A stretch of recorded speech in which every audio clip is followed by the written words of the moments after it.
The blood came first. Always the blood. It was 2:47 a.m. when they wheeled him into Trauma Bay 3, and I was already elbow-deep in someone else's disaster. Gang shooting, 3 victims, one probably wouldn't make it. Chicago Memorial on a Saturday night was controlled chaos, the kind I'd learned to navigate like breathing. For years of nursing, 3 of them in trauma, and I could read a patient's chances before they hit the gurney. This one, though. This one was different. He was conscious, which surprised me.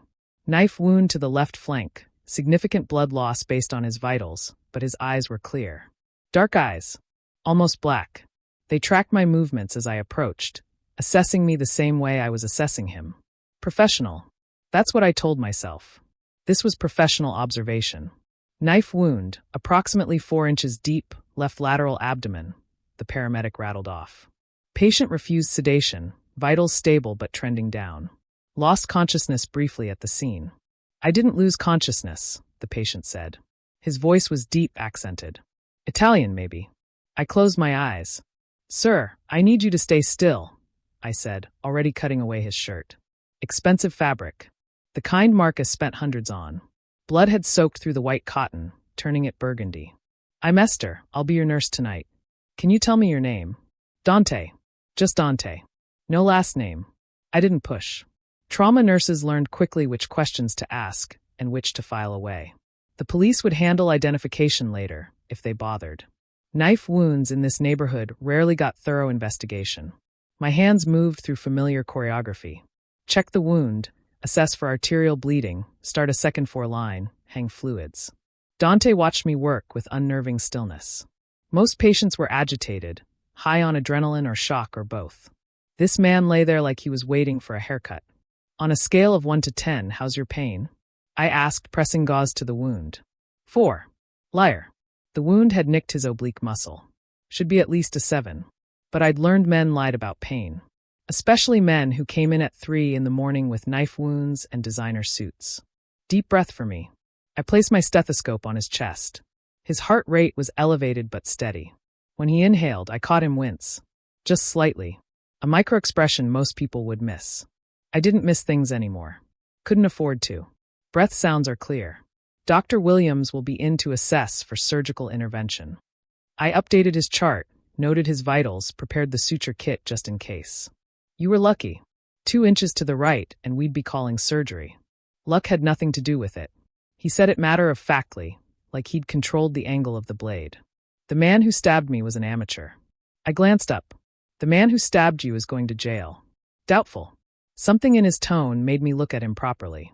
Really look. He was older than I'd initially assessed. Late 30s, maybe 40. Broad-shouldered, muscular in the way that came from physical work, not gym vanity. A thin scar ran from his right eyebrow to his cheekbone. Old injury, long healed. His hands rested calmly on the gurney rails. Large hands. Scarred knuckles. Hands that had done violence. I knew those hands. Different skin tone, different scars, but the same essential truth underneath. These were hands that hurt people. My own hands trembled. Just slightly. I turned away, busying myself with the instrument tray. The trembling got worse when I was tired. 3 doubles this week, running on 4 hours of sleep and cold coffee. Marcus had been in one of his moods lately. The kind that meant broken dishes and accusations, and my ribs aching when I bent to pick up the pieces. You're afraid of me. I froze. Turned back to find Dante watching me with those 2 knowing eyes. I'm not afraid of you. You flinched when I moved. His gaze dropped to my wrists, where my sleeves had ridden up during the examination, where the finger-shaped bruises were turning yellow-green. 5 on each wrist. Thumbs on top for fingers underneath. The universal signature of someone who'd been grabbed. Hard. I yanked my sleeves down. I flinch because patients sometimes swing when they're in pain. Occupational hazard. Those bruises are 4 days old. The ones on your right wrist are deeper than the left. Whoever grabbed you was right-handed and significantly stronger than you. He said it clinically, like reading a chart. Your husband. My throat closed. That's none of your business. You're right. It's not. But he didn't look away. Didn't soften his gaze or offer sympathy. Just watched me with the kind of attention that made my skin prickle. Does he hit you often? Mr. Dante. Just Dante. I need to finish your assessment. My voice came out sharper than intended. Professional distance reasserting itself. Dr. Williams will be in shortly. I moved to leave, but his hand shot out, caught my wrist. Gentle. So gentle I could have pulled away easily. His thumb pressed against my pulse point, and I knew he could feel my heart hammering. I had a sister, he said quietly. Gabriella.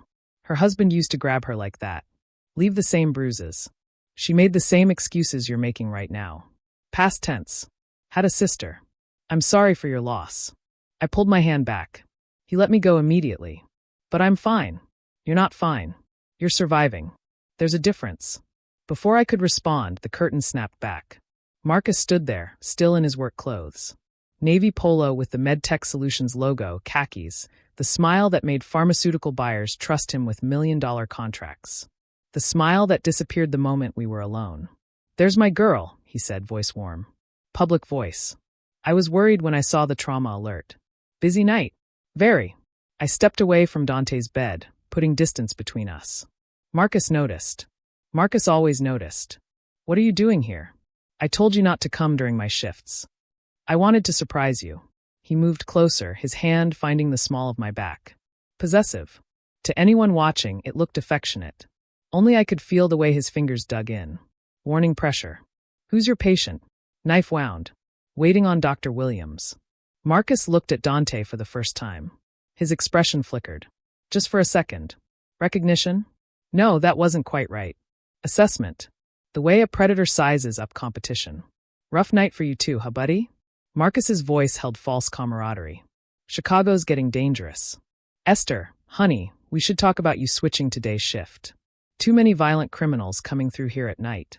I like night shift, I said automatically. The truth was night shift meant Marcus was asleep when I left for work. Meant hours of freedom in the fluorescent hospital light. Meant I could breathe. We'll discuss it at home. His hand slid to my hip, squeezed hard enough to hurt. I brought you coffee. It's at the nurse's station. Why don't you take a quick break? It wasn't a suggestion. I can't. We're understaffed tonight. I tried to step away, but his grip tightened. Marcus, I need to work. 10 minutes, Esther. His voice dropped lower. Dangerous lower. That's all I'm asking. 10 minutes with my wife. Over Marcus's shoulder, I saw Dante's expression change. The detached observation became something sharper. Focused. His right hand had moved to the gurney rail, gripping it with enough force that his knuckles went white. Actually, Dante said, his accent thickening, I'm feeling worse. Nurse Esther, I think I need immediate attention. Marcus's hand dropped from my hip. She'll be back in 10 minutes. Head of the Ricci family doesn't wait 10 minutes. The words came out flat. Factual. Not when I'm bleeding in your hospital. The air in the trauma bay changed. Marcus went very still. I'd seen that stillness before. Right before he threw the coffee pot at my head. Right before he shoved me into the bathroom door hard enough to crack the frame. But this stillness was different. This was fear. Ricci, Marcus repeated. You're Dante Ricci. I am. Dante's eyes never left Marcus's face. And you are. Marcus Hartwell. MedTech Solutions. He dropped my hip, extended his hand for a shake that Dante didn't take. I handle pharmaceutical distribution. Actually, I think we met at the medical conference last month. The one at Navy Pier? I don't attend medical conferences. Right. Must have been someone else. Marcus's laugh came out too loud. Too nervous. Listen, I should let you work, babe. Call me when your shift ends. He kissed my cheek. Quick, claiming. His hand found my wrist, the bruised one, and squeezed. Message received. We'd talk about this later. About me embarrassing him. About me being difficult in public. I watched him leave, my wrist throbbing where his fingers had pressed. Esther. I looked at Dante. His expression had gentled, but underneath I could see something cold. Something calculating. Your husband, he said carefully, works in pharmaceutical distribution? Yes. Why? No reason. But his jaw tightened. How long have you been married? 3 years. How long has he been hurting you? The question hit like a physical blow. Nobody asked that question. Not directly. They danced around it, suggested couples counseling, recommended I talk to someone. Nobody looked me in the eye and asked the truth. 2.5 years, I heard myself say. Then, horrified at my own honesty, I shouldn't have said that. Patient confidentiality goes both ways. It does. He shifted on the gurney, winced at the movement. But some things are more important than protocol. Before I could respond, Dr. Shauna Williams pushed through the curtain. She took one look at my face and her expression sharpened. Esther, take your break. I've got this patient. I'm fine. That wasn't a suggestion, Nurse Benson. Shauna's voice held the particular authority that came from being both my friend and my supervisor. Go. Now. I went. The break room was empty, fluorescent lights buzzing overhead. I sat on the worn couch and stared at my hands. At the bruises turning yellow-green. At the small circular burn on my left palm from when Marcus had pressed his cigarette into my skin 2 weeks ago. Accident, he'd said. I'd moved at the wrong time. My phone buzzed. Text from Marcus. We need to talk about boundaries. That patient was inappropriate. Don't engage with male patients like that. Like what? I hadn't engaged. I'd treated a knife wound. Done my job. Another text. I'm serious, Esther. You embarrassed me. And another. Answer me. My hands shook as I typed back. I'm working. We'll talk at home. The response came immediately. You better have a good explanation. I knew what that meant. Knew I had approximately 9 hours until my shift ended, and I had to go home and explain something that had no good explanation. 9 hours to prepare for whatever punishment Marcus had decided fit the crime of existing near another man. The door opened. Shauna came in, closed it behind her, leaned against it like she was blocking an escape route. Talk to me, she said. Nothing to talk about. Esther. She moved to sit beside me, her dark eyes full of concern. I've been documenting your injuries for 11 months. Every bruise, every burn, every fracture that you explain away with lies about clumsiness. I have photographs, medical records, a timeline. My blood went cold. Why? Because eventually you're going to need proof. For a restraining order, for divorce proceedings, for criminal charges. When you're ready. She took my hand, careful of the bruises. And because I'm trying to build a case that will keep you safe when you finally leave. I can't leave. You can. You just don't know it yet. I wanted to believe her. Wanted to believe there was a way out that didn't end with Marcus finding me. He'd found me twice before. The first time I'd made it 3 days. The second time, 5. Both times he'd brought me back with promises and threats and eventually, violence that made me wish I hadn't tried. Your patient, Shauna said carefully. Dante Ricci. You know who he is? Head of something called the Ricci family, apparently. Is that important? Her expression was complicated. The Ricci family is one of Chicago's 5 major crime organizations. Organized crime. They control most of the North Side, legitimate businesses mixed with illegal operations. Dante Ricci has been running it for 13 years. He's a criminal. He's a criminal who hasn't been successfully prosecuted once. Smart, careful, and according to the FBI, surprisingly principled for a mob boss. She paused. He also has a reputation for destroying men who hurt women. My pulse kicked up. What do you mean? His sister was killed by her husband 13 years ago. Dante was out of the country, couldn't get back in time to save her. Ever since, he's had a zero-tolerance policy for domestic violence in his territory. Men who beat their wives tend to disappear, or end up in the ER with injuries that look suspiciously like self-defense. I thought about the way Dante had looked at Marcus. The cold calculation in his eyes. Why are you telling me this? Because he looked at you the way my ex-husband used to look at me. Like you were something precious that belonged to him. Shauna squeezed my hand. And because I saw the way he looked at Marcus. Like he was deciding whether to kill him now or later. That's not comforting. It's not supposed to be. It's supposed to be information. She stood, pulled something from her pocket. A business card. Plain white, just a phone number. Dante asked me to give you this. Said to call if you ever needed help. Any kind of help. I stared at the card like it might bite me. I don't need a mob boss to rescue me. Maybe not. But you need someone, Esther. Because Marcus is escalating. The bruises are getting worse. The burns are getting more frequent. And eventually, he's going to kill you. She left me alone with that truth, and a phone number I had no intention of calling. But I kept the card anyway. Marcus was waiting when I got home at 8:15 a.m. He should have been at work already. The pharmaceutical district started early, morning meetings with doctors before their patient hours. But there he was, sitting on our white leather couch in our white-walled Lincoln Park apartment, still in his pajamas. Waiting. Traffic was bad, I said automatically. Excuses came easy now. Accident on Lakeshore Drive. Your shift ended at 7. Paperwork. Patient handoff took longer than expected. He stood. crossed to me in 3 strides. His hand went to my hair, fingers tangling in the chestnut brown I kept pulled back in a bun. Gentle at first, then tightening, pulling.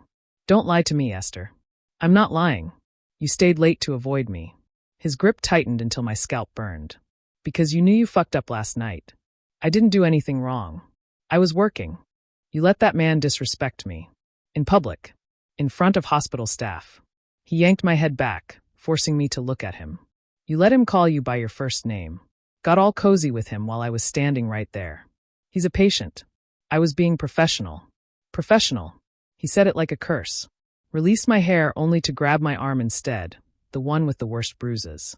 His thumb pressed into the yellowing marks, making them flower fresh pain. You want to know what I think, Esther? I think you like the attention.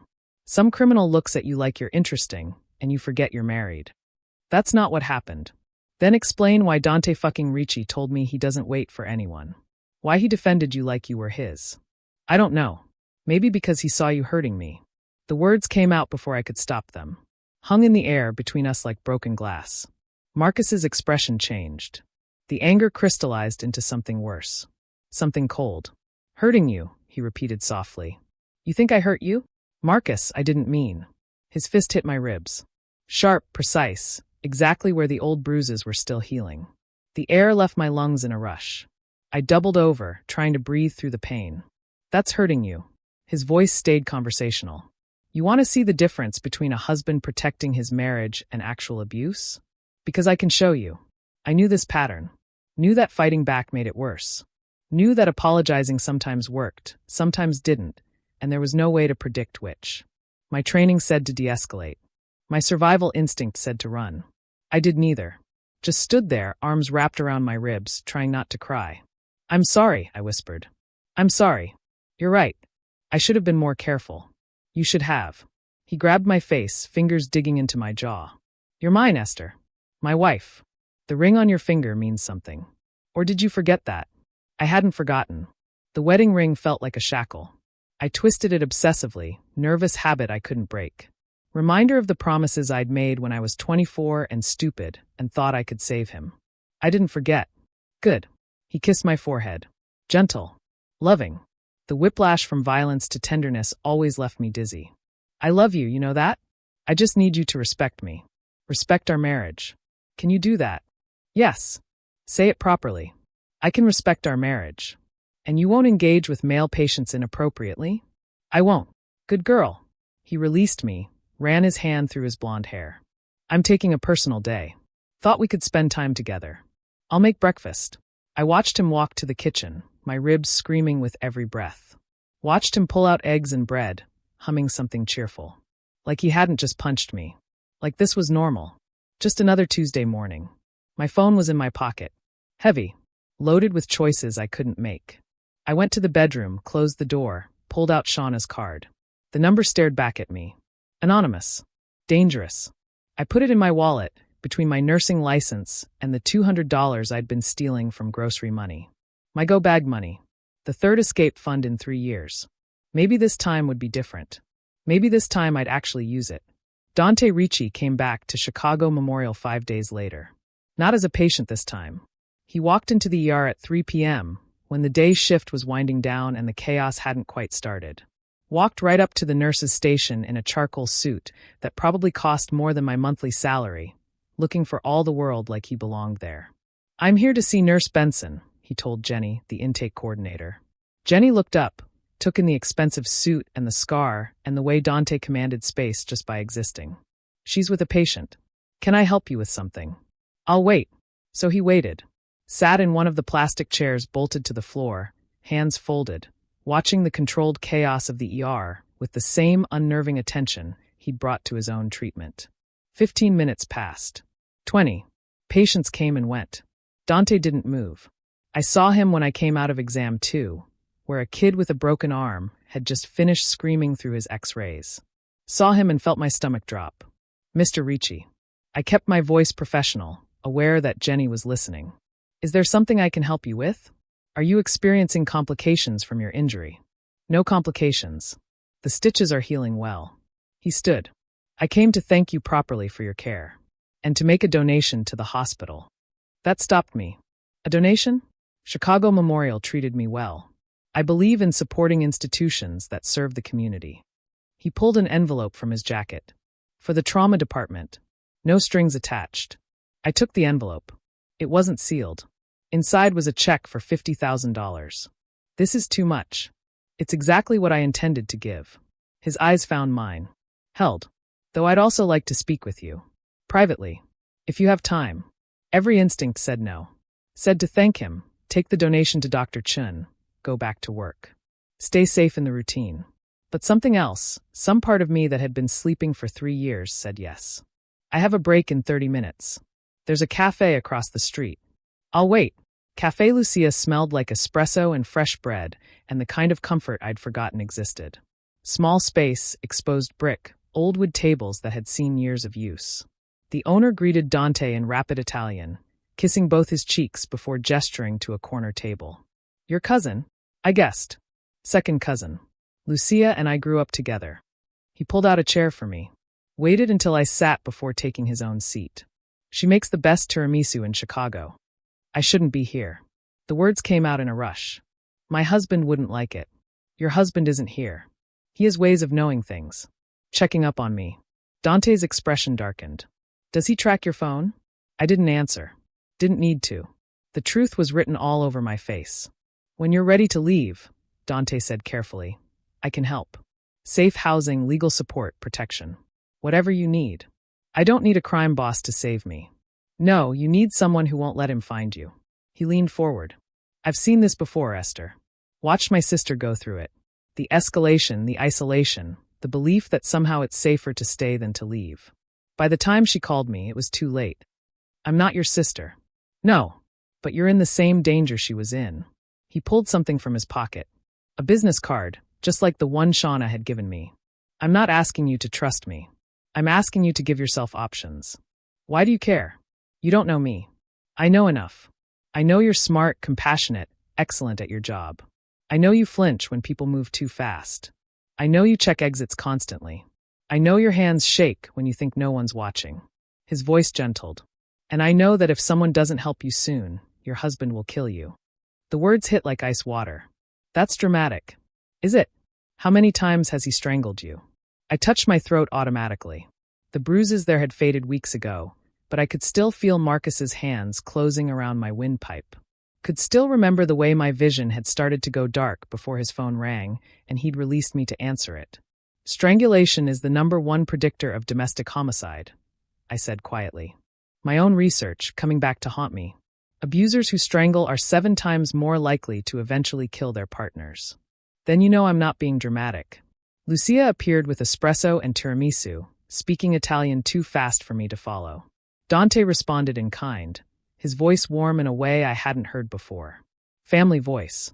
The version of himself he showed to people he loved. When she left, he slid the tiramisu toward me. Eat. You're too thin. Marcus says the same thing. I'm sure he does. Right before he makes sure you stay that way by controlling your food, your money, your access to everything that might make you strong enough to leave.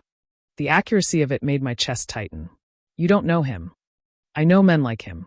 I've killed men like him. The casual way he said it should have scared me. Instead, I felt something close to relief. How many? Do you really want to know? Yes. 4. All of them beat their partners to death, or near enough that it didn't matter. All of them thought they were untouchable. His eyes were cold now.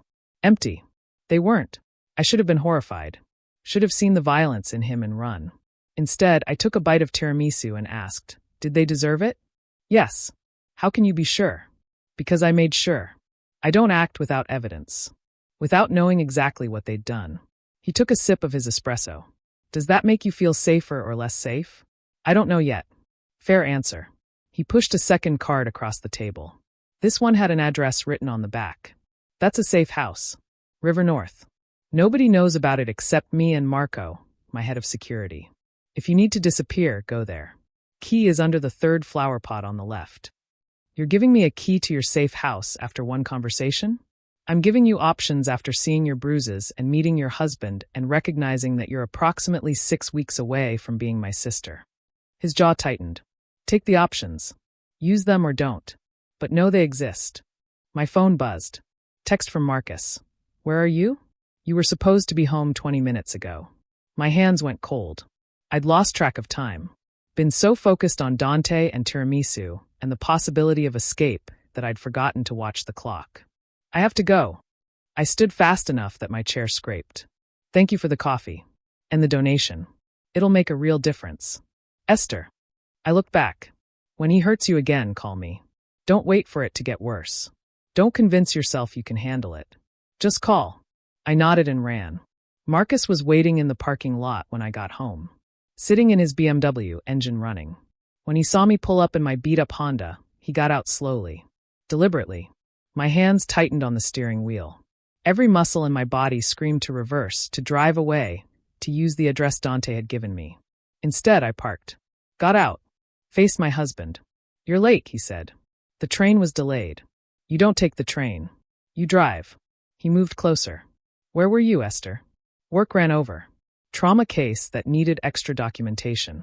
Try again. My throat went dry. Marcus, I don't know what you want me to say. I want you to tell me why one of the pharmaceutical reps saw you at Cafe Lucia with Dante Ricci. His voice stayed calm. Too calm. I want you to explain why my wife is having coffee with a known criminal while I'm at work, providing for us. He came to the hospital to make a donation. We talked briefly. Briefly. He grabbed my arm, yanked me toward the building entrance. His grip was iron, fingers digging into the same bruises he'd made 5 days ago. You think I'm stupid? You think I don't know what you're doing? I'm not doing anything. You're embarrassing me, making me look weak. First you disrespect me at your work, then you meet with another man. What's next, Esther? You going to fuck him too? No. Marcus, it wasn't like that. He just wanted to talk about the hospital donation. We were in the elevator now. Empty. Just us and the security camera Marcus had disabled months ago, so nobody would see the arguments we had in this enclosed space. His fist hit my stomach. I doubled over, gasping. Don't lie to me. Another punch, same spot. Don't you ever fucking lie to me. The elevator doors opened on our floor. Marcus grabbed my hair, pulled me upright, smiled at Mrs. Chun from 4B as she passed. Evening, Mrs. Chun. Beautiful weather we're having. She smiled back, oblivious.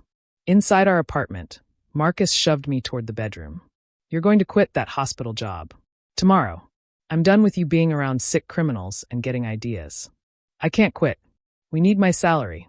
We need my salary. Your paycheck is barely enough to cover your shopping habit. He moved close, backing me against the wall. You'll stay home. Take care of the apartment. Be a proper wife. Marcus, please. Nursing is all I have. That's the problem. You should have me. Just me. His hand went to my throat. Not squeezing yet. Just resting there. Reminder of what he could do. You're mine, Esther. My wife. My property. When are you going to understand that? I understand. Do you? His fingers tightened slightly. Because from where I'm standing, you keep testing boundaries. Keep pushing me. Making me be the bad guy. I'm not trying to push you. Then stop talking to other men. Stop giving me reasons to doubt you. Stop making me do this. His grip tightened more. This is your fault. You make me this way. The edges of my vision started to darken. I clawed at his hand, desperate for air. He held on for 3 more seconds. 4. 5. Then released me. I collapsed, gasping, hands at my throat. Marcus crouched beside me, stroked my hair almost gently. I love you, he said. I don't want to hurt you. But you leave me no choice. He left me there on the bedroom floor. Heard him moving around the apartment, opening the fridge, turning on the television. Normal sounds. Domestic sounds. I pulled out my phone with shaking hands. Found Dante's number. Stared at it. Called. 1 ring. 2. My heartbeat hammered in my throat, pulse points bruised and aching. Esther. His voice came immediately, sharp with concern. Where are you? Home. He knows about the cafe. Someone saw us. Are you safe? For now. Esther, listen to me. I need you to leave. Right now. Go to the safe house I told you about. I can't. He'll find me. Not this time. I promise you, not this time. Something in his voice changed. Hardened. How badly did he hurt you? It doesn't matter. It matters to me. How badly? I touched my throat, felt the tender swelling where Marcus's fingers had been. He strangled me. Not all the way. Just enough to make his point. Silence on the other end. Then, I'm coming to get you. No. Dante, if you show up here, he'll go insane. He'll kill both of us. He can try. Please. Just give me the address again. I'll find a way to leave. He gave me the address. Made me repeat it 3 times. Key under the 3rd flower pot. Food in the fridge, cash in the bedroom dresser top drawer. Everything you need. I'll have Marco watching the building. You'll be safe. Why are you doing this? Because someone should have done it for Gabriella. His voice broke slightly on his sister's name. And because I can't watch another woman die when I have the power to stop it. I hung up, sat on the bedroom floor, cradling my phone, trying to think through the panic and pain. I had options now. A safe house. Money. A man with enough power to make Marcus think twice. I just had to be brave enough to use them. I waited until 3 a.m., until Marcus's breathing had evened out into sleep, until I was certain he wouldn't wake. Then I moved. My go bag was hidden in the back of the linen closet, behind the extra sheets Marcus never touched. $200, a change of clothes, my nursing license, my mother's wedding ring. Not much, but enough to start. I added Dante's card, the safe house address, my phone charger. Marcus stirred. I froze, barely breathing. But he just rolled over, still deep in sleep. I left my wedding ring on the nightstand. Left my phone too, the one Marcus tracked. Took only what I could carry and walked out of the Lincoln Park apartment at 3:17 a.m. on a Tuesday morning. The River North address was a 20-minute walk. I moved fast, head down, hands in pockets. The city was quieter at this hour, but not empty. Drunk college kids stumbling home. Early morning workers heading to their shifts. I tried to look like I belonged. The building was nondescript. Old brick, no doorman, nothing to distinguish it from any other apartment complex. 3rd floor, Unit 3C. Key under the 3rd flower pot, exactly where Dante said it would be. Inside, the apartment was sparse but clean. Furniture that looked comfortable, but not expensive. Kitchen stocked with basics. Bedroom with fresh sheets and blackout curtains. Safe. I locked the door, checked the windows, looked for secondary exits. Training kicked in. Secure the space. Assess for threats. Plan escape routes. Then I sat on the couch and cried. Not quiet tears. Full body sobs that hurt my bruised ribs and burned my throat and left me gasping. 3 years of held breath releasing all at once. 3 years of fear and shame and the particular exhaustion that came from loving someone who hurt you. I'd left. Finally left. Again. This time had to be different. My phone buzzed. No, not my phone. A phone on the kitchen counter I hadn't noticed. Prepaid cell, a note attached. Use this. Your other one is tracked. Call me when you're safe. I called. Dante answered on the first ring. You made it. Yes. Good. Stay there. Don't leave. Marco is outside if you need anything. I can't hide forever. You're not hiding. You're getting safe. There's a difference. He paused. Get some sleep, Esther. We'll figure out the rest tomorrow. Tomorrow. The word felt impossible. I'd lived in the immediate present for so long, surviving minute to minute, that planning for tomorrow felt like fantasy. But I hung up and went to the bedroom and lay down on clean sheets in a locked apartment where nobody would hurt me. And for the first time in 3 years, I slept through the night. Marcus called the hospital 14 times the next day. I knew because Shauna told me when she showed up at the safe house at 7 p.m. with Chinese food and a fierce expression. Dante must have told her where I was. He's losing his mind, she said, unpacking containers of lo mein and kung pao chicken. Called me personally, said you'd gone missing. Asked if you'd shown up for your shift. I told him you'd called in sick. He knows I left. Of course he knows. Your wedding ring is on the nightstand and your phone is still in the apartment. She handed me chopsticks. The question is what he's going to do about it. He'll look for me. He always looks for me. Let him look. He won't find you here. Shauna sat across from me, her dark eyes serious. Esther, I need to tell you something. Something I should have told you months ago. My stomach tightened. What? I'm not just an ER doctor. I'm former FBI. I left the bureau 3 years ago after my own domestic violence situation, but I still have connections. And I've been building a case against Marcus. The room tilted slightly. What kind of case? Drug trafficking. Your husband has been skimming pharmaceuticals from MedTech Solutions and selling them to the Bratva. Russian organized crime. We're talking millions of dollars in opioids, benzos, sedatives. Enough to supply half the north side. I set down my chopsticks. Marcus is trafficking drugs? For 18 months. My former partner has been investigating, but they needed evidence. I've been documenting his movements, his contacts, financial discrepancies.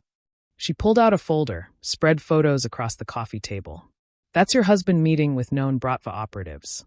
That's him at the MedTech warehouse after hours.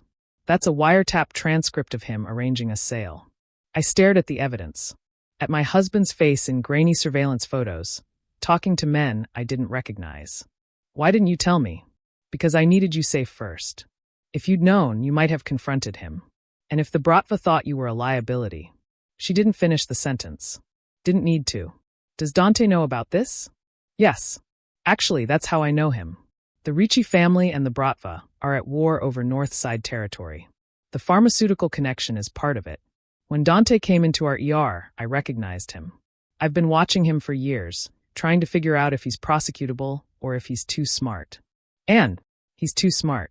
But he's also got principles. When I mentioned Marcus was married to one of my nurses, Dante put resources into watching you. When he saw Marcus at the hospital, he did his own digging. Found out about the drug trafficking. The Bratva connection. My head spun. So Marcus tried to have Dante killed. We think so. The man who stabbed Dante worked for the Bratva. We're guessing Marcus recognized Dante's interest in you and decided to eliminate the competition before it became a problem. This is insane. This is Chicago. Shauna's voice was matter of fact. Look, the FBI has enough to arrest Marcus. They're moving on him within the week. But I needed you out first, because the Bratva doesn't leave loose ends. If they thought you knew anything about Marcus's operation, they'd kill me. Yes, which is why Dante's protection isn't just chivalry. It's strategic.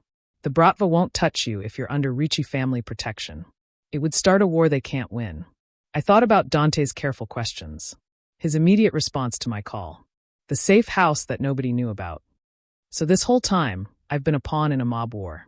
No, you've been a woman in danger who happened to marry an idiot criminal. Dante's help is genuine, Esther. Trust me, I've seen enough fake concern to know the difference. I wanted to believe her. Wanted to believe Dante's interest was personal, not tactical. But 3 years with Marcus had taught me that men used protection as camouflage for control. What happens now? Now you stay here. Let the FBI do their job. Let Dante keep you safe from the Bratva. And when Marcus is in custody, we figure out your next steps. Just like that. Just like that. She squeezed my hand. You did the hard part, Esther. You left. The rest is just logistics. The FBI arrested Marcus 3 days later at his office. 27 counts of drug trafficking, conspiracy, and fraud. Bail set at $2 million. Dante told me over coffee at the safe house. He'd started visiting daily, bringing groceries and newspapers, and the kind of steady presence that made me feel less like I was hiding and more like I was healing. He'll make bail, I said. He won't. His assets are frozen pending investigation, and his pharmaceutical connections aren't willing to risk exposure by helping him. Dante set down his espresso. He's done, Esther. Properly done. What about the Bratva? That's more complicated. They know Marcus was arrested. They're trying to determine if he'll cooperate with federal prosecutors. If he does, he becomes a target. If he doesn't, he's facing life in prison. So either way, he's finished. Either way. Dante's eyes met mine. You're safe now. The threat is contained. I should have felt relief. Should have celebrated. Instead, I felt numb. 3 years of fear didn't disappear just because the source was in custody. My body hadn't gotten the message yet. I still flinched at sudden sounds. Still checked exits. Still woke up at 3 a.m. convinced Marcus was in the room. I don't feel safe, I admitted. That's normal. Trauma doesn't heal on an arrest schedule. He moved closer but didn't touch me. Always careful about space. About consent. Have you thought about what comes next? Divorce. Obviously. Beyond that. Your job, your life. What you want. What did I want? The question felt foreign. I'd spent so long focused on survival that desire felt like a luxury I couldn't afford. I want to finish my degree, I said slowly. I want to work in DV advocacy. Help other women who are where I was. Dr. Chin at St. Mary's runs a crisis intervention program. She's looking for trauma nurses with real-world experience. How do you know that? Because I fund most of the women's shelters in Chicago. I have relationships with program directors. He smiled slightly. And because I asked. When you're ready, I can make an introduction. You don't have to keep helping me. I know. I want to. Why? He was quiet for a long moment. Because you called. Because you trusted me when you had no reason to. Because I see my sister in you and I couldn't save her. But maybe I can help you build something better. I'm not your sister. No. You're something else entirely. His hand moved toward mine, stopped. May I? I nodded. He took my hand, his thumb tracing gentle circles on my wrist. Over the fading bruises. Over the evidence of violence that was slowly healing. I need you to understand something, Dante said. I'm not a good man. I've done things that would horrify you.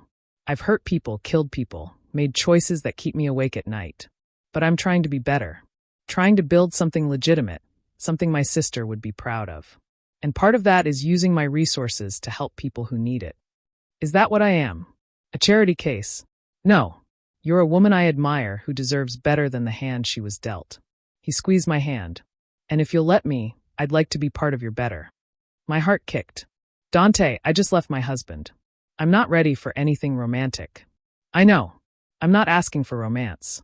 I'm asking for friendship. Coffee. Conversation.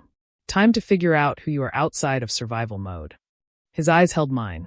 And when you're ready, if you're ever ready, maybe something more. I should have said no. Should have maintained boundaries, protected myself, avoided trading one complicated relationship for another. Instead, I said, okay. The next 6 weeks unfolded in a strange new rhythm. I stayed in the safe house. Started therapy with a trauma specialist Shauna recommended. Filed for divorce with a lawyer Dante connected me to. Began the slow, painful work of unpacking 3 years of abuse. Dante visited daily. Brought coffee and groceries and sometimes just his presence. We talked about everything except his criminal activities and my marriage. Talked about architecture and psychology and the way October light gave way to November gray. He never pushed. Never made me feel pressured or obligated. Just showed up, steady as sunrise, and let me set the pace. Dr. Chen offered me the position at St. Mary's Crisis Intervention Program. Part-time, flexible hours while I finished my degree. Working with women in active danger, using my training and my experience to help them escape. The work was brutal, rewarding, necessary. I was good at it. Marcus tried to call from jail using other inmates' phones. I blocked every number. My lawyer handled all communication. The divorce moved forward slowly, grinding through the legal system with bureaucratic indifference. And gradually, carefully, I started to remember what it felt like to be human instead of prey. The bratva came for me on week 7. I was walking home from the grocery store, bags in hand, thinking about the case I'd worked that morning. Young mother, 2 kids, husband who'd broken her jaw. We'd gotten her into a shelter, gotten the kids into protective custody. Small victory in an endless war. I didn't see the car until it pulled up beside me. Black sedan. Tinted windows. The back door opened and a man in expensive suit gestured me inside. Get in, Ms. Benson. We need to talk about your husband. My training said comply. Reduce resistance, survive the encounter, escape when possible. My instinct said run. I ran. Made it half a block before arms caught me from behind. Strong arms, professional hold, hand over my mouth to stop me screaming. I was in the sedan before I could fight back, door slamming, car moving. 3 men. Driver and 2 in back flanking me. The one who'd spoken had gray hair and cold eyes. Russian accent thick enough to confirm my worst fears. Ms. Benson, I apologize for the dramatics. But you've been difficult to reach, and we have concerns about your husband's upcoming testimony. I don't know anything about his testimony. Nevertheless, you have leverage. You're still legally his wife. Still his next of kin. We need you to convince him that cooperation with federal prosecutors would be unwise. I haven't spoken to Marcus in 2 months. Then you'll need to speak to him now. The Russian pulled out a phone. Call him. Tell him that his silence is appreciated and rewarded. His cooperation would be very disappointing. And if I refuse, then we'll be forced to make our point in other ways. You're a nurse, Ms. Benson. You understand anatomy. How quickly people can bleed. How much pain the human body can endure before it shuts down. My hands went cold. This was it. This was how it ended. Not Marcus's fists, but Russian mob violence. Different monster, same result. The driver's window exploded. Glass showered the interior. The Russian dove sideways, covering his head. I threw myself to the floor as gunfire erupted around us. Precise shots. Methodical. taking out tires, windows, the driver's side mirror. The car lurched to a stop. The door beside me flew open. Marco, Dante's head of security, grabbed my arm. Move. Now. I moved. Let him pull me from the sedan, away from the Russian operatives who were too busy assessing their situation to stop me. Marco's SUV was 15 feet away, engine running, back door open. Dante sat in the driver's seat, gun in hand, expression colder than I'd ever seen. Get in, he said. I got in. Marco followed, slamming the door. Dante accelerated smoothly, professionally, like we were leaving a parking lot instead of a firefight. How did you know? I asked when I could breathe again. Marco's been following you since you left the apartment. Standard protection protocol. Dante's eyes met mine in the rearview mirror. Did they hurt you? No. Just scared me. Good. Fear you can recover from.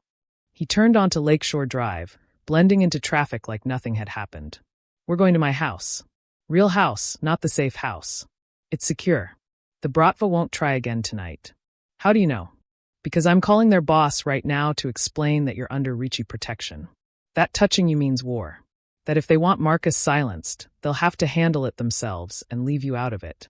What if they don't care about war? Then we have war. He said it simply. Matter of fact. But they're pragmatic. They'll back off. I wanted to argue. Wanted to protest that I wasn't worth a mob war. That I should just disappear somewhere the Bratva couldn't find me. But sitting in the back seat, hands shaking with adrenaline, I was too tired to fight. So I let Dante take me home. Dante's house was a revelation. Historic Gold Coast mansion, renovated with the kind of money that whispered instead of shouted. High ceilings, original hardwood, furniture that balanced comfort and elegance. Security cameras visible in corners, reinforced doors, panic room access that Marco showed me immediately. Guest room is upstairs, second door on the left, Dante said. Bathroom attached. I'll have Marco bring your things from the safe house. I can't stay here. You can't stay anywhere else. Not until this is resolved. He poured 2 glasses of wine, handed me one. The Bratva won't stop with one attempt, Esther. They need Marcus to stay quiet, and they see you as leverage. Until he's sentenced or cooperates, you're in danger. So what, I just hide here forever? You stay here until it's safe. Could be weeks. Could be months. But you'll be alive. His eyes held mine. I won't let them hurt you. I believed him. That was the terrifying part. I believed this man I barely knew, this criminal who'd killed people, would actually keep me safe. More than that, I wanted to stay. Wanted his protection, his presence, the strange comfort I felt in his orbit. Which meant I was already in too deep. Thank you, I said quietly. For today. For everything. Don't thank me yet. I just painted a target on your back by claiming you as mine. He set down his wine. The Bratva will respect it for now, but eventually someone will test my resolve. When they do, things will get messy. Messier than a car kidnapping? Much messier. He moved closer, careful and deliberate. Esther, I need you to understand what you're getting into. Being under my protection means being part of my world. People will know you're important to me. That makes you valuable. And in my world, valuable things are targets. I'm already a target. Not like this. Not with every criminal organization in Chicago watching to see what the head of the Ricci family will do to protect his. He paused. What are you, Esther? The question hung between us. What was I? Patient? Charity case? Friend? Something else entirely? I don't know, I admitted. Neither do I. But I want to find out. He reached for my hand, movements telegraphed and slow, giving me time to pull away. If you'll let me. I should have said no. Should have maintained distance, kept this transactional, protected myself from another complicated relationship. Instead, I laced my fingers through his. Living with Dante was nothing like living with Marcus. Dante didn't track my movements or control my choices or make me account for every minute.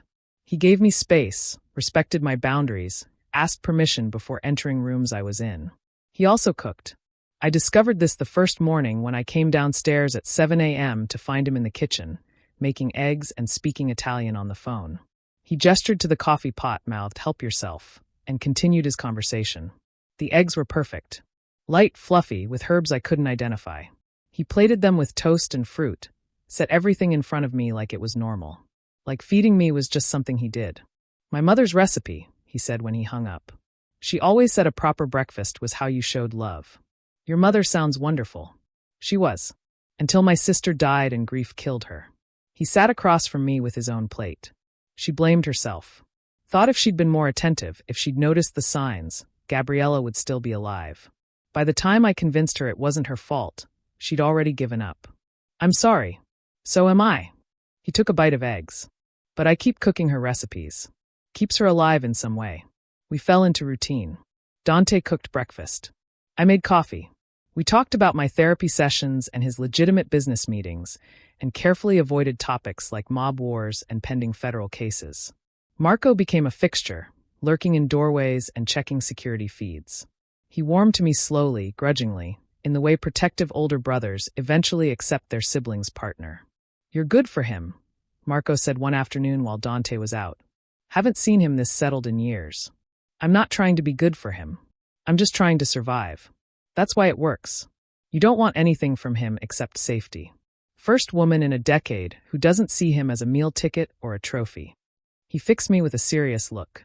Don't break his heart, nurse. He doesn't show it, but he's more fragile than he looks. The idea of me breaking Dante's heart was laughable. I was the broken one. The one who flinched at sudden sounds and woke up gasping from nightmares where Marcus found me. The one who couldn't accept gifts without suspecting ulterior motives. But Dante was patient. When I had panic attacks, he sat nearby and counted breaths with me. When nightmares woke me, he made chamomile tea and sat in the kitchen until I fell asleep on the couch. When I pushed him away, he gave me space without making me feel abandoned. He never asked for anything in return. And slowly, carefully, I started to heal. The truth about my father came from an envelope delivered by Marco. Boss said to give you this. Said you deserved to know before anyone else told you. Inside were financial records. Bank statements, debt summaries, transaction histories. My father's name on every page. Gambling debts. Hundreds of thousands of dollars. Owed to Ricci family operations. And payments. Regular payments. From Marcus. I read through the records twice, 3 times, trying to make the numbers tell a different story. But the truth was stark. Marcus had been paying my father's debts. Had been for 4 years. Since before we got married. My father had sold me. Not explicitly. Not with a contract or formal arrangement. But he'd accepted Marcus's money, encouraged the relationship, pushed me to marry him when I'd had doubts. And he'd known. Known Marcus was violent, known I was in danger, and kept taking the payments anyway. I found Dante in his study, reviewing contracts with reading glasses that made him look professorial. Did you know? I asked.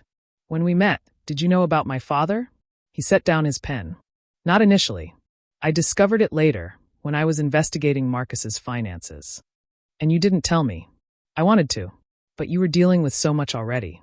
The divorce, the bratva, rebuilding your life. I didn't want to add another betrayal until you were strong enough to handle it. That's not your decision to make. You're right. It wasn't. He stood, moved toward me slowly. I'm sorry. I should have told you immediately. I just wanted to protect you. Everyone wants to protect me. Nobody wants to trust me to handle the truth. That's fair. He stopped 3 feet away. Close enough to touch, far enough to give me space. What do you want to do about it? About my father? About everything. Your father, Marcus, the debts. I can make it go away. Write off what your father owes. Ensure Marcus stays in prison. Remove every obstacle between you and freedom. And what would I owe you in return? The question came out harsh. Accusatory. But I needed to know. Needed to understand if this was genuine care or just another transaction. Dante's expression softened. Nothing. You'd owe me nothing. Everything I've done, I did because I wanted to. Not because I expected repayment. Nobody does something for nothing. I do. When it matters. He took a careful step closer. Esther, I'm not Marcus. I'm not your father. I'm not trying to control you or buy you or make you dependent. I'm trying to give you the foundation to build whatever life you want. Even if that life doesn't include you? Even then. His hand reached for mine, gentle and tentative. I'd rather you be free and happy without me than trapped and miserable with me. I'd heard pretty words before. Marcus had been full of them, especially in the beginning. Promises of love and protection that curdled into control and violence. But Dante's words came with action. With space when I needed it, presence when I asked, boundaries he never crossed without permission. I don't know how to trust this, I admitted. Don't know how to tell the difference between care and control anymore. Then don't trust it yet. Just accept it. Use what I'm offering to build your life, and decide later how you feel about me. He squeezed my hand. There's no pressure, Esther. No expectation. Just time and safety, and whatever you choose to do with both. I wanted to believe him. Wanted it so badly it scared me. So I chose to try. Marcus's sentencing hearing was set for December 15th. The federal prosecutor called me personally to discuss testimony. Did I know about Marcus's drug trafficking? Had he ever mentioned his Bratva connections? Was I willing to testify about the domestic violence? Yes, no, and absolutely yes. Shauna helped me prepare. We went through my medical records, the photographs she'd been taking for months, the timeline of escalating violence. Built a case that was airtight, damning, impossible to refute. The Bratva sent one more message. A bouquet of black roses delivered to Dante's house with a note. Widows wear black beautifully. Dante called their boss. The conversation was brief, conducted in Russian, and ended with Dante saying something that made Marcos smile grimly. What did you say? I asked. I told him that if anything happened to you, I would personally kill every member of his organization, burn their operations to the ground, and dance on the ashes. He set down his phone. He understands now that you're not negotiable. You can't start a war over me. I can. I will. And they know it. His eyes met mine. You're under my protection, Esther. That means something in this world. It means you're untouchable. The certainty in his voice should have scared me. Instead, I felt something close to safe. The sentencing hearing was brutal. I sat in the courtroom and listened to the prosecutor detail Marcus's crimes. Drug trafficking, conspiracy, fraud. Listened to FBI agents testify about surveillance and wiretaps and evidence that proved his guilt beyond question. Then I took the stand. Told the court about 3 years of abuse. The broken ribs, the strangulation attempts, the burned scars. Showed photographs Shauna had documented. Explained how I'd been too afraid to leave until someone offered me protection. Marcus stared at me the entire time. His lawyer tried to discredit my testimony. Suggested I was lying to support the prosecution's case. Suggested I was involved in the drug trafficking and trying to save myself. The judge wasn't buying it. Mr. Hartwell, you've been found guilty of trafficking controlled substances, conspiracy to distribute, and multiple counts of fraud. The evidence is overwhelming.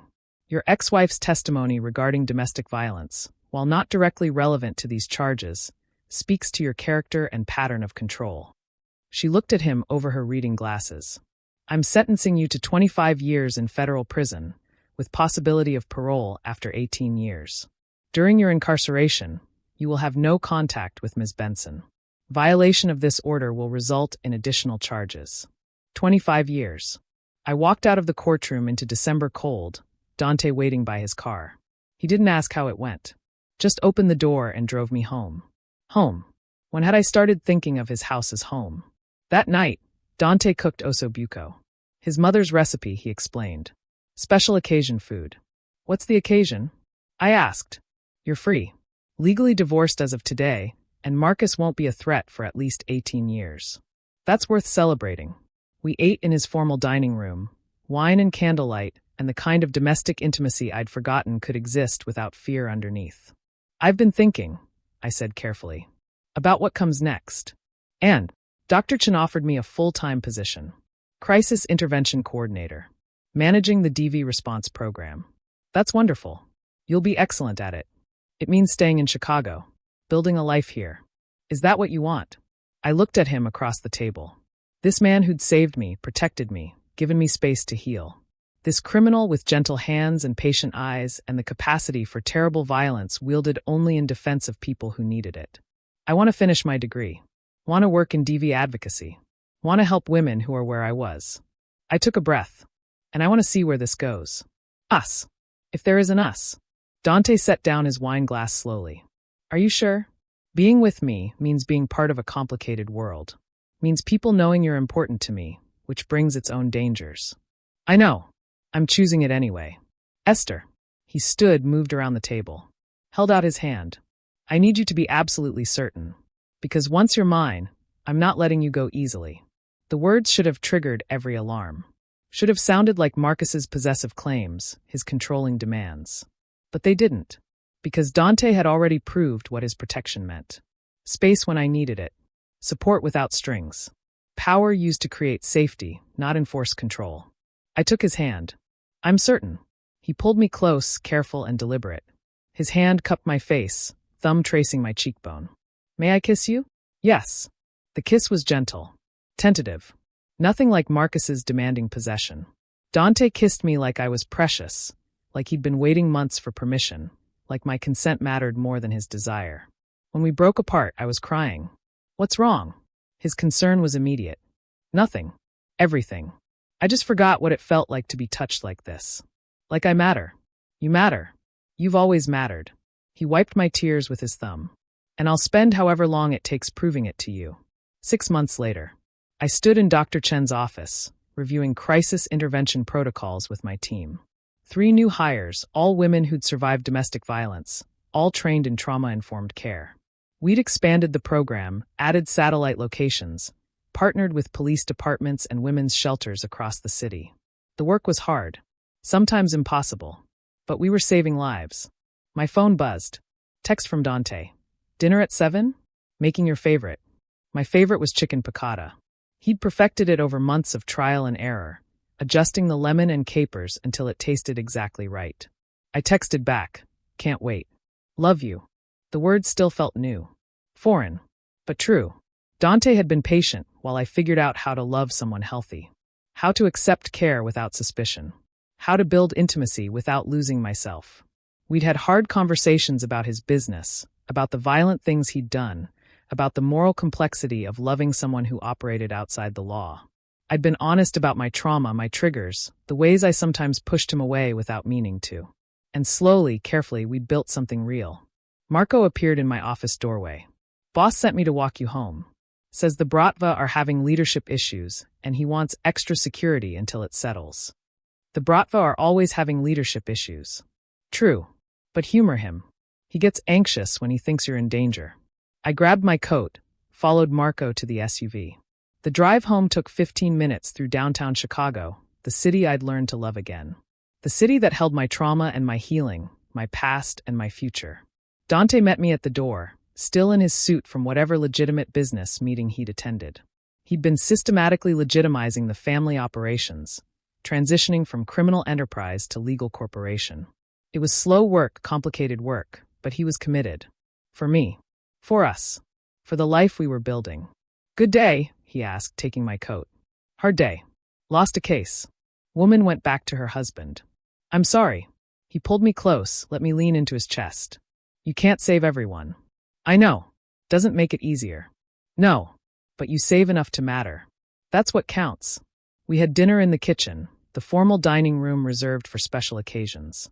Talked about my day, his day, the fundraiser we were hosting next week for women's shelters across the city. After dinner, Dante pulled out a small box. What's this? I asked.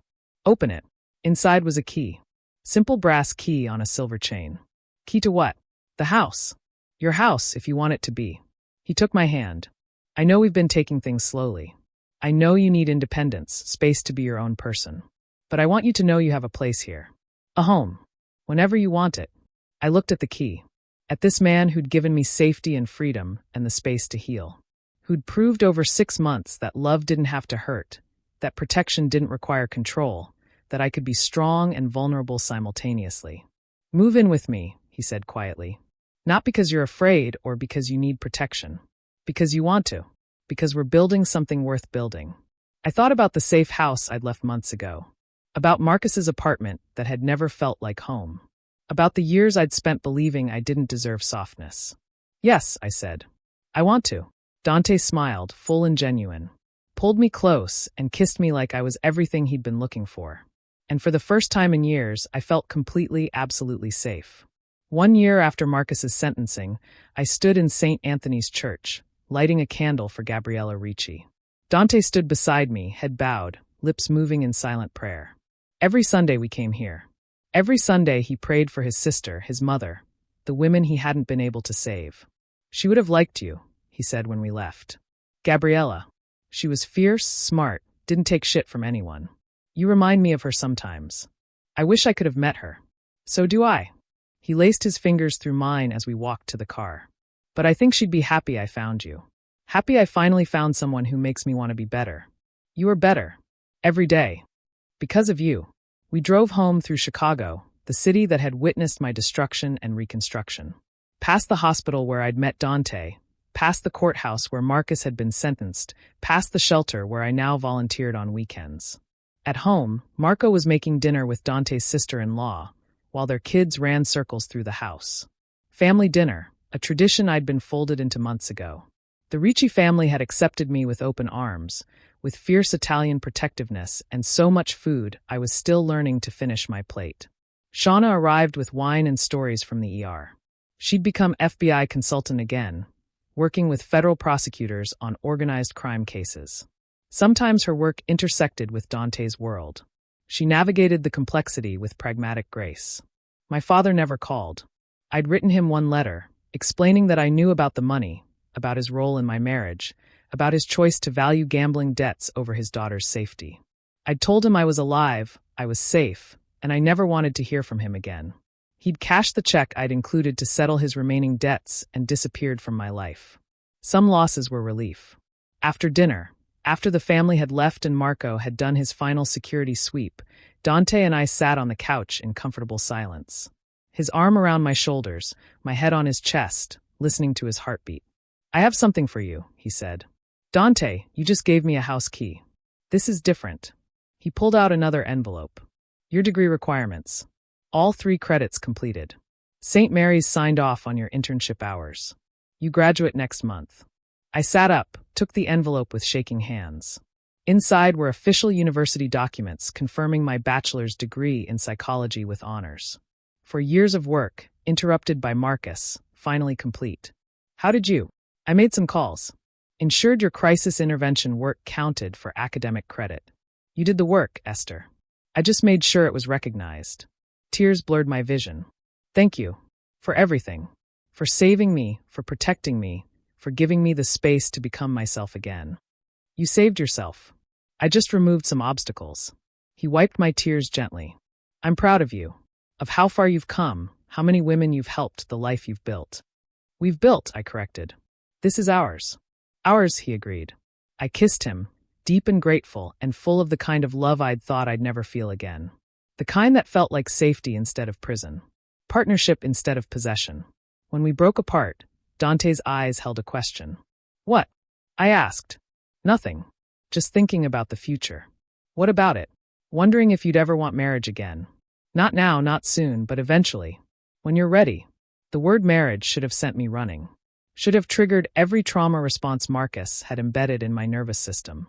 Instead, I felt calm. Certain. "Ask me in a year," I said. "When I'm Dr. Esther Benson with my master's degree and a program director title. When I've had more time to heal, more therapy, more proof that this is real." "A year," Dante agreed. "I can wait a year. I can wait forever if that's what you need. You won't have to wait forever. Just until I'm sure I'm choosing you for the right reasons.